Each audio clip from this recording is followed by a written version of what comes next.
Continue. Nasali yangu c'est l'ordre de Éternel, oui. Ordre de l'éternel. Donc éternel avec il faut qu'à kingo. Tango nazalaki célibataire. Na bonde la kinzambe. Oui. Kinzambe soko pesinga mwana mobali. Mwana wana kosalela yo. Oui. Bon, na bonde la kibomo pamba te incarnation déjà. Oui. Il y a la suprématie divine. Oui. Et côté la kingai, à l'âge, il y a pas 21-23 ans. Cette reconnaissance au one, n'a pas ensemble dans la célibataire. Vous savez que vous avez un corps physique sur la terre. Ce qu'on peut signer moi, na kopesa ikombo Joseph. Zambe na boya, olatike mo vanzina bo santu. Ozinga mina bangelo, bakoyemela kayotongo pe pourquoi.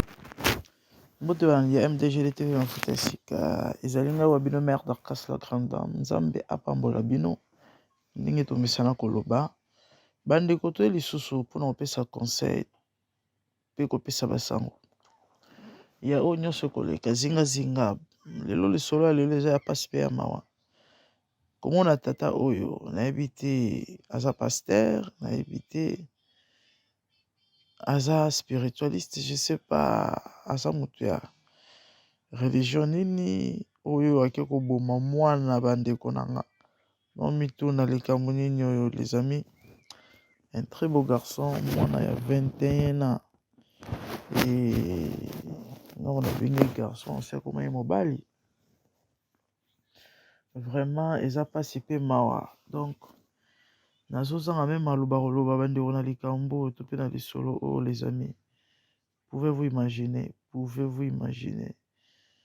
et aboti mwana ye mwana koli bandeko akomi na 21 ans o soi-disant nzambe asengi mwana na Abraham ekati nzambe alobi na ye mwana nga napiaki ozongisela ngai sikoyo nzambe alobi ozongisela mwana me falo tika ye moko nzambe bebengeli tout puissant ye moko asopa koboma so akosala nini yoki na kokata mwana kingo na mbeli meme Abraham kutu nzambe atindaka ye ma Abraham Dieu n'a pas permis aboma mwana depuis quand nzambe azwaka basacrifice humain bible elobi nzambe azwaka basacrifice humain te andima basacrifice humain te sikoyo tata wakende koboma moto vraiment esali pasi bandeko makambo esalemi na kisasa s'il vous plaît l'état etie maboko c'est une bonne chose yakende mpenza kopola na boloko oyo moto apesa moto akokata ya prison ya vie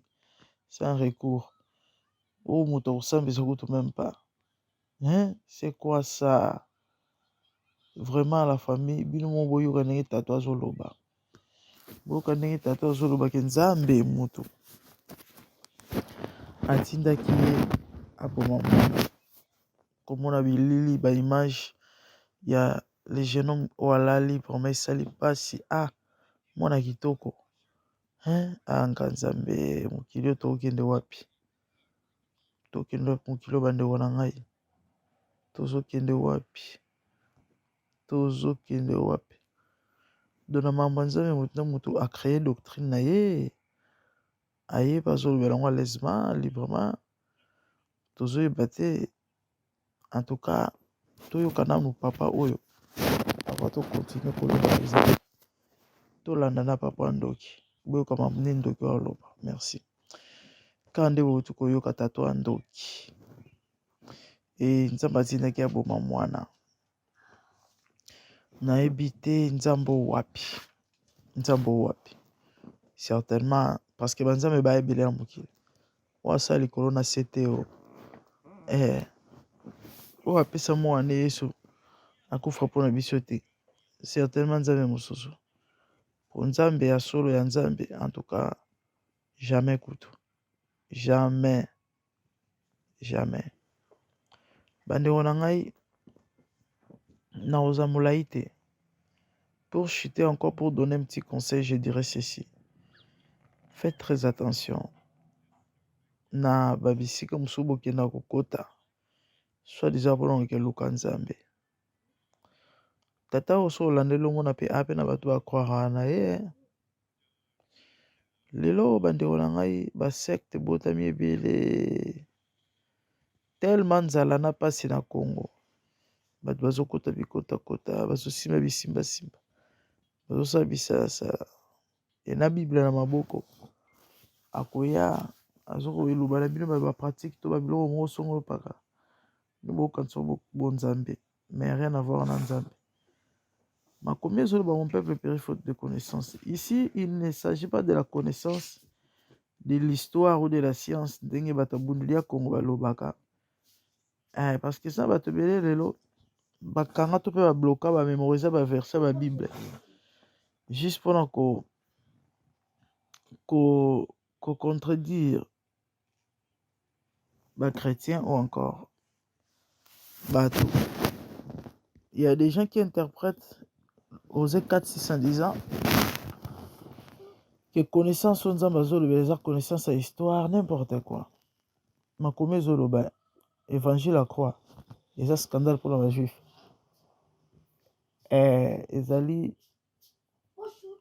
Ezali scandale pour les juifs et folie pardon pour les juifs, scandale pour les grecs. Mamanzambe eza marambo ya batalikilité. Osée 4:6 Bible les Zoloba, mon peuple périt parce qu'il manque la connaissance. Mon peuple périt parce qu'il manque la connaissance.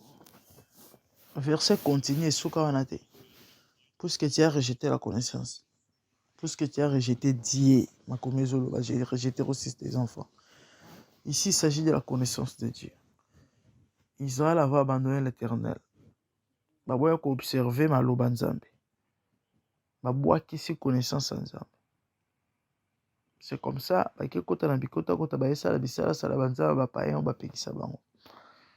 Et aujourd'hui, ba besoin interpréter mal. Verset wana to pe makomi.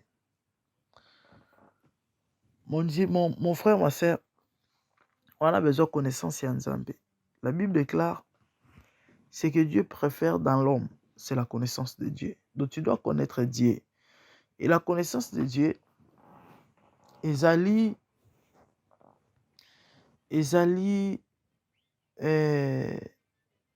ya kotanga ba livre tende bakanisaka. Ko ya ketala tanga théologie te Paul aloba mamo nazote ya bino to pe na te bino. Eza mai na makila te muto révélé ngango. Ezali batu te. Mais na apprendre par révélation. Tu sais, Dieu doit se révéler en toi. Tu as besoin de la révélation de Dieu dans ta vie. Avec l'aide du Saint-Esprit, Michel Fungoma, au comprendre ma ambo misusu. Au bat ba éviter. Parce qu'une personne ou a ebi nzambe, ou attend a ebi makomi, attend makomi. A ebi que nzambe azo agréable à sacrifice humain te donc. Et les kate. Mais, yabe na batu oyo. Mutu lola tata o ako convaincre ne pe bango. Bandimi pe ke nzambe mutasindi. Bazape. Yango moni ndeko na ngana oloba na yo. Wana intera o eba nzambe na mozindo. Na loba na batu toujours force en intimité na nzambe, c'est important. Il y aura des choses que Dieu va t'apprendre. Ouais, vraiment, il faut eba nzambe na profondeur pour la oloba, il faut eba nzambe na longueur. Il faut eba nzambe na dimension nyonso. C'est très important. Il faut sambela mingi. Il faut tanga la Bible mingi. Il faut zobatamba concentration mingi. Il faut adorer mingi. Il faut lukara nzambe. Bible lui c'est un Dieu qui se cache. Or ce qui est caché pour nous monongo, il faut lukango. Ouais, en dépit ya. Que l'église ndenge to kena bisonyo so ba prière de sambela bisonyo so en gros ou encore en famille. Hein? Ndenge zala kaka. Yo mo faut en avoir temps personnel. Ya yo moko toi seul avec Dieu. Oui, c'est très important. Au monake ozala na hauteur moko bamamusu neti ya pamba ya boye ya salité boye eleka te. Vraiment les amis, l'état est mauvais. Oza ba signe to pe bilimbo tonga suka. Donc vous devez croire en Dieu. Vous devez accepter Christ dans vos vies comme votre Seigneur et Sauveur. Et vous devez marcher avec révélation. La Bible dit l'homme charnel ne connaît pas les choses de l'esprit. Tu dois être spirituel. Et la spiritualité, ça se développe en fait. Ouais. Donc commence par l'étape de recevoir Christ premièrement dans ta vie. Et puis avec le temps, on va nous voir Nzambe. Seul au comprendre. Vous savez, et avantage du christianisme, ça, pour nous battre, oh, peut-être, ben, ça en a doute. Bandimaraté, ba mona mamango, ah, est-ce que c'est solo, te, ouais, bisoki, évangile à croix, ezali folie, pardon, ezali n'importe quoi, ezamamba solo te.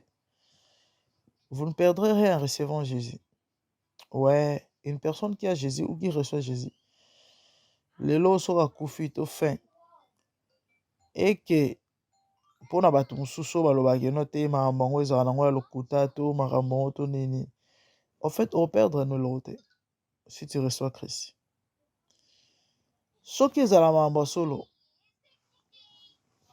oza na avantage parce que tu es dans le bon. Siko yo ndima te, soki ezala makambo solo, oza na des avantages kaka te, mais oza vraiment malheureux.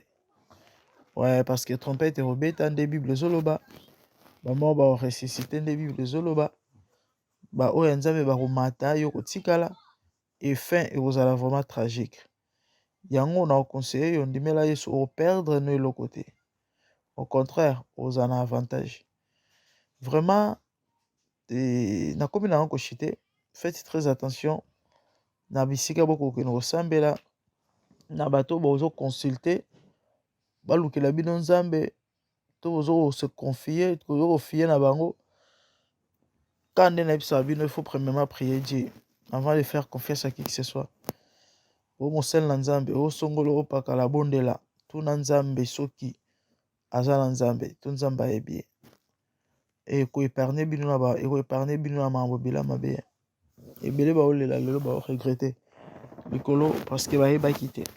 Les apparences des fois sont trompeuses. Yo monika moto la nzamba lo ba mambo nzambe mais na fin fond lo ravisseur. Donc bondela nzamba faut que l'église songolo tu na nzambe. Avant, on se fiait pas à passer songolo tout dans Zambie. Parce que Moutabo et na évité pensa son commenter, topé na rolo basso et l'oroni. Vraiment, moi, mon bal à keika boy. Moi, mon bal à keka boy. Moi, mon bal à keka boy. Zambie. Vraiment. Vraiment. Ça n'est pas si. Bon, la nation de Katato Nasuka. Ah, tala épée, ceux qui m'achètent au catholique, qui m'ont tato kuluna. O mukonza bakuluna. Kuluna ngo baninga basala libanda ya kisome pas moi ne mo bota.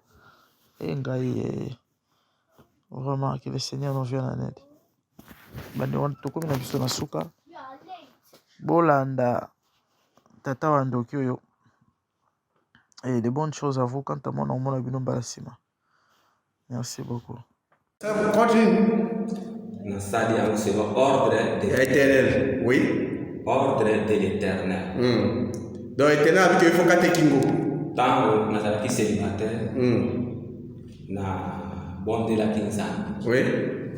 Kinzambe soko pesinga mwana mobali. Mwana wana kosalela yo. Oui. Bon, na bondela ki bongo kamba te incarnation déjà. Oui. Il y a la suprématie divine. Oui. Et côté la kingai à l'âge il y a pas 21 et 23 ans. Cette reconnaissance au one, n'a pas ensemble dans la célibataire. Vous savez que vous avez un corps physique sur la terre. Ce qu'on peut signer moi, na nakopesa ekombo Joseph le mwana yango asalela yo Oui. nabateli mwana ti ba 21 ans na aza komi nango natangisi ye c'est mon fils chéri nazali na likambo te asali nga eloko moko te nazali na ye na problème te le même éternel oyo akopelaka ngai alobi le fils là que je t'avais donné zongisela ngai bomela ngai alobi ngo na kutana naluki na technique nyonso ya kodevie ekoki kaka te tala ndenge nakongi naoluka manele nina ti donc yango esali ke yo okata ye kingo okataki na ye moto asimbaki maboko papoto te mais alali komi nde okati ye moko te ye nde na ndekone mosusu azali awa te balalaki esika moko na maintenant nasimbi maboko na mwana mpo okata kingo tasimbi te yo moko yo okatika kingo nga moko mais balalaki ye place moko ntango peut-être apimo esima alors ye nde ayekosimba ye déjà ngai na te ngai ye asimbi po akata ekingo te te mais asimbi pas associer mon problème avec elle et ça ngai moko donc yo moko okati c'est kingo l'ordre ekesami ngai donc no okati kingo okota paradis s'il vous plaît nalobi ndenge okati kingo nzambe asepeli nango bon c'est son ordre nakosala nini d'accord c'est bon to comprendre yo Zambe na nguya, olatike mo vanzina